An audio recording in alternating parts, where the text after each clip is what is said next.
你会购买一双草根球员或者是网红球员的个人签名鞋吗？你会吗？本期视频由您的点赞赞助播出。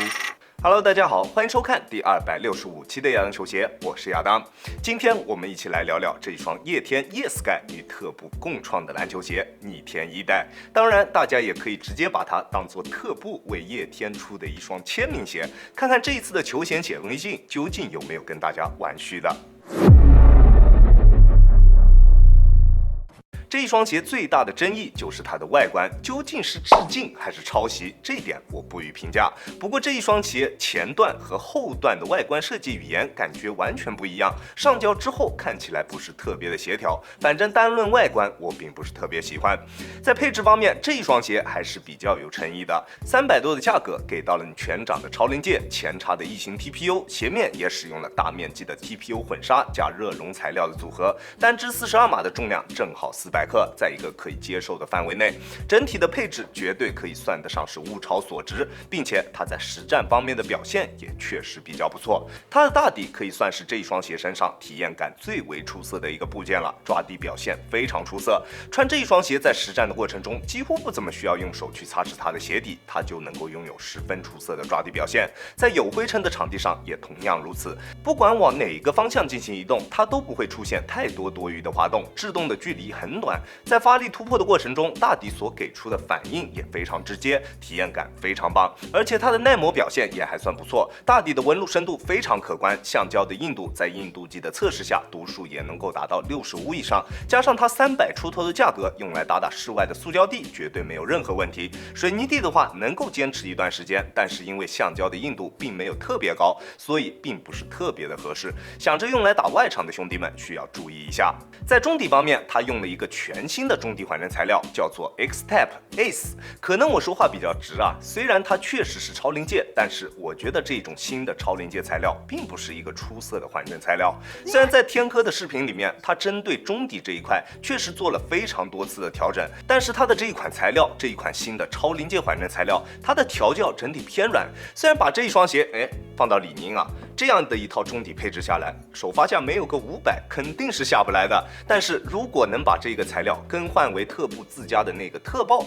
那这一双鞋的实战性能一定能够得到非常明显的提升。逆天一代的中底重心控制的还算不错，场地感以及脚感两者兼具，并没有因为过多的去要求场地感而丧失掉它的中底脚感。但是如果你非常注重反应性，那它可能并不能令你满意。在突破的过程中，你能明显感觉到它的中底还是会略微偏软一些的，会有一定的泄力感存在。好在它的抓地力足够出色，在突破发力的时候，脚底下的响应速度还算迅速，虽然确实不能算差，但是它也的确还有着一个比较大的进步空间。而且偏软的中底材料让这一双鞋在整体的缓震极限方面也并没有出色的表现。如果你对于缓震有比较高的要求，那这一双鞋可能并不适合你。由于它的中底厚度偏薄，中底的缓震材料也偏软，并且后掌的整一个缓震材料基本上就处于一个全部放空的状态，这些都让这一双鞋在缓震极限方面没有出色的表现。如果单纯用脚后跟着地，震脚的感觉还是会比较明显的。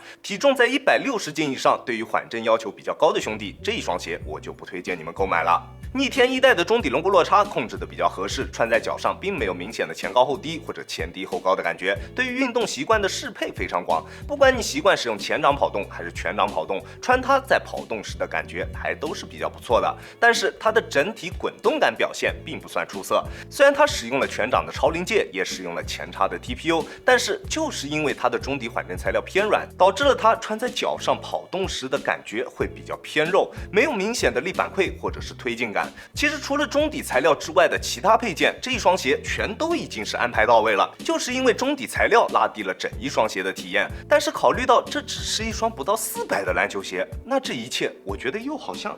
没有任何问题了，甚至我会陷入沉思，是不是我太严格了呢？是不是我要求太苛刻了呢？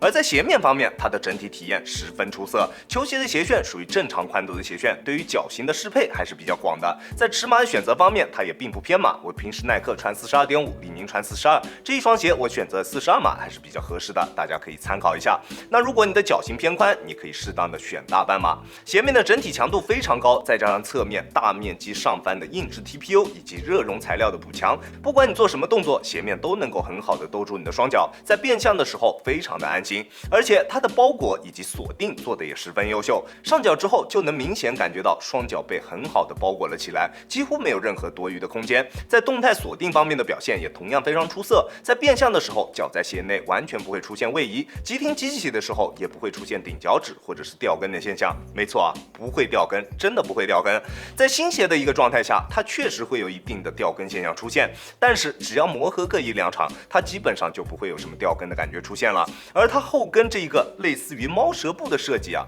真的是没有任何的卵用。在初始状态下，你用手去摸，也会明显感觉到它这个倒刺的方向好像完全就是反的。而穿它打了1-2次再去摸的时候，你会发现，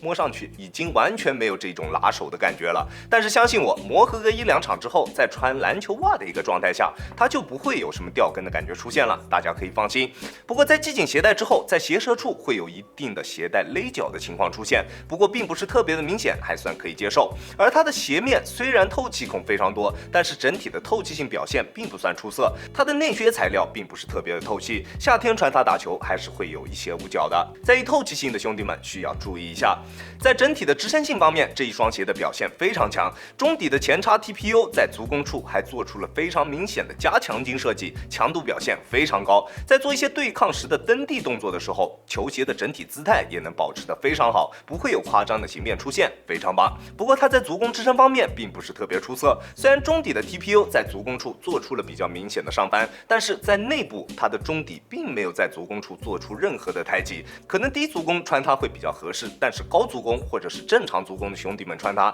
会明显感觉到它在足弓处的承托感是非常非常少的，甚至可以说是没有的。而在稳定性方面，它的表现还算比较不错，球鞋的大底非常的宽大，并且在前后掌都做出了明显的外扩，再加上它比较低的整体重心，稳定性方面自然已经得到了保证。虽然它的后跟缓震材料略微有一些偏软，并且也没有做出任何的外包，在制动的时候它会出现比较明显的形变，但是大家可以放心，它的外扩以及低重心都抵消掉了它在这一方面的缺陷，穿在脚上整体还是非常安心的，在做动作的时候不会有什么后顾之忧，这一点大家可以放心。这一双鞋亚当球鞋主观评级 B+，作为一双不到400的篮球鞋，确实它的表现足够出色，它的配置和它的实战性能都能够对得起它的价格，那还有什么可说的呢？对吧？如果你是叶天的粉丝，那你可以去支持一波，但是如果你只是想要了解一下这一双鞋在实战方面的表现，那我觉得这一双鞋会更加适合偏外线打法的后卫以及锋线去进行选择，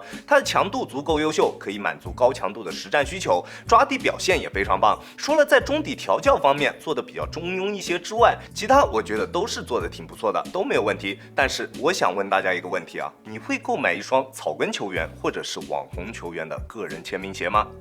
你会吗？ OK， 这就是本期视频的全部内容了。再次感谢大家观看本期的亚当球鞋，亚当球鞋一切从实战出发，我是亚当，那我们下期视频再见吧，大家有空来做 ，Peace。